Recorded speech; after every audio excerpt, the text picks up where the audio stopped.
Hello guys, welcome to yet another exciting video. So in this video, I'll be simply showing you guys how you can write a nursing care plan within 5 minutes for the patient with mania. So in the previous video, we looked at an actual problem, but in this video, we are looking at a potential problem. So in case you're new to the channel, let me just explain what's the difference between an actual problem and a potential problem under the nursing care plan. So an actual problem, this is the problem that the patient is experiencing, and a potential problem, this is a secondary problem that may arise when nursing care for the patient is quite poor. So in this situation, we are looking at a potential problem for the patient with mania. So if you are new to the nursing care plan, you have to understand that we have 5 columns in the nursing care plan. So the first column is where you write your problem, and second column is where you write a nursing diagnosis, and third column is where you write your aim or goal, and fourth column is where you write your nursing intervention stroke rationale, and the last column is where you write your evaluation. So remember, I said at the beginning that we are looking at a potential problem. So one of the potential problems that you are going to see very often in patients with mania is risk for injury to self and others. So most patients with mania, they are at a high risk of injuring themselves as well as injuring others.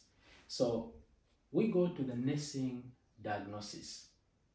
So in the nursing diagnosis, this is where you explain how the patient is at risk of self-harm and also harm to others. Now, because this is a potential problem, you don't have to write the evidence. What it simply means is that because this problem has not yet, the patient is not experiencing this problem. However, this is the problem that may happen when nursing care of this patient is quite very poor. So there's no need for you to write an evidence when you are writing a potential problem. So our problem will be risk for injury to self and others related to impaired judgment. However, when you are writing a nursing diagnosis, it is very important for you to explain to the examiner that this patient is at risk of this problem because they have got impaired judgment. And when you see patients with mania, their judgment is quite very poor. So this is the nursing diagnosis. So let's look at our objectives, which is aim or goal. Now remember, as I always say, that when you're writing your aim or goal, it has to be patient-centered. And what that simply entails is that when they give you in an exam, they'll tell you the name of the patient. So here you don't have to write patient. Instead, you have to write the name of the patient. So if in an exam, the name of the patient is John, here you have to write John. If the name of the patient is Peter or Mary, you have to write the name of the patient. Now, the reason why you are doing that, you are making your nursing care plan to be patient-centered. But in this situation, since this is basically an example to show you how you can write a nursing care plan, we will say, patient will remain free from self-harm and others within 1 hour of nursing intervention. And of course, you have to write something that is realistic and something that has got a time frame. So when you look at our aim or goal, it is very realistic because during the time that we are going to be with this patient, we want to ensure that this patient is prevented from harming themselves as well as others within 1 hour of nursing intervention. So that is how you write your aim or goal. So this is specific. So let's come to the nursing intervention stroke rationale. Now, one key thing that you have to know when you are writing the nursing intervention is that The examiner might not give you a complete mark when you omit the rationale. Now, what is the rationale? The rationale, it is the importance of why you are doing that nursing intervention. You are simply explaining to the examiner that I want you to do this intervention in order to assist the patient with ABCD. So let's come back to our discussion. So one of the nursing intervention that we are going to do in order to prevent this patient from harming themselves as well as others, number one is that you say, I will assess the patient's risk. I will assess the patient's risk to self-harm or violence towards others every 15 to 30 minutes. Now, why are you doing that? To identify escalating behaviors early. All right, so you are going to assess the patient's risk to self-harm and also violence towards others. Now, the reason why you are doing that, you want to identify escalating behaviors early in this patient so that you take the prompt management.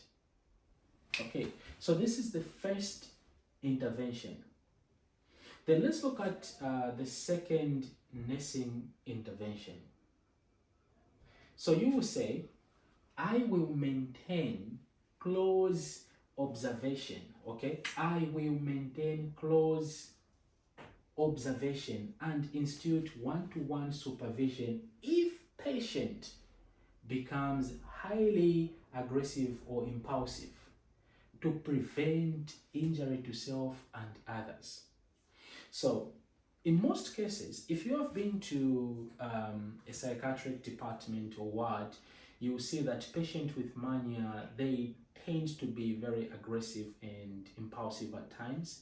So you have to do like a one-to-one care and close supervision. Now, the reason why you're doing that, it's because you want to prevent this patient from harming themselves as well as others.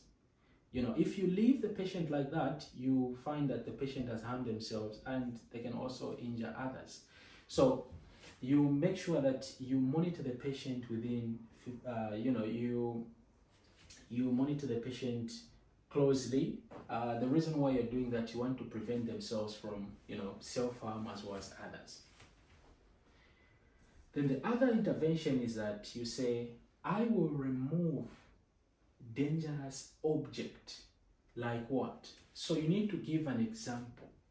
Now, we have seen most students, they'll write, I'll remove dangerous object.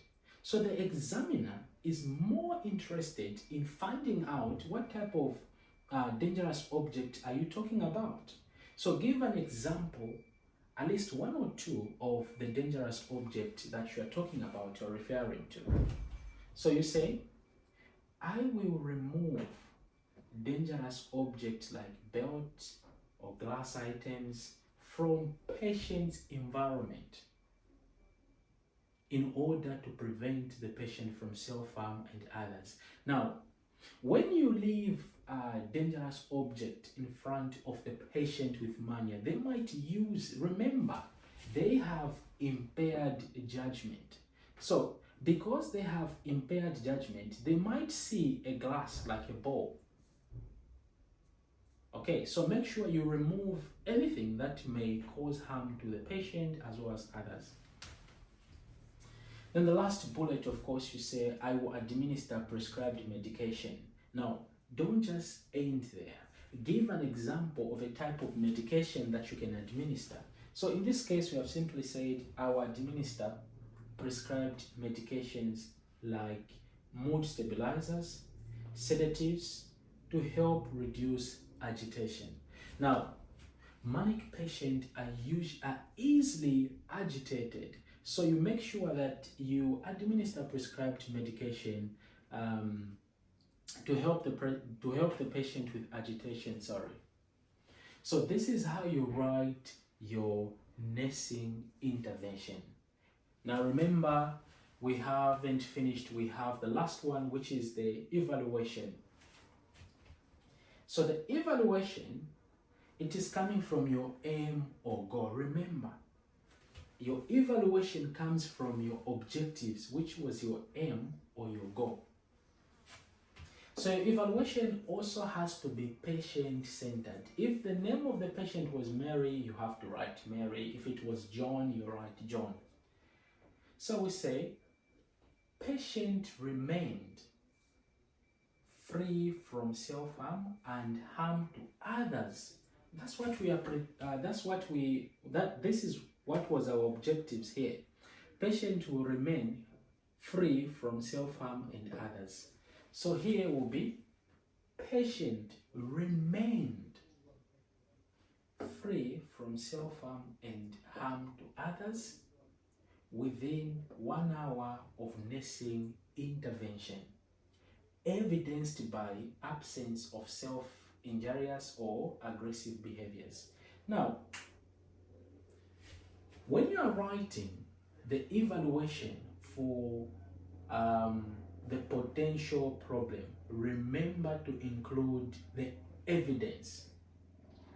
Okay, remember to include the evidence. Remember, this problem has not yet happened.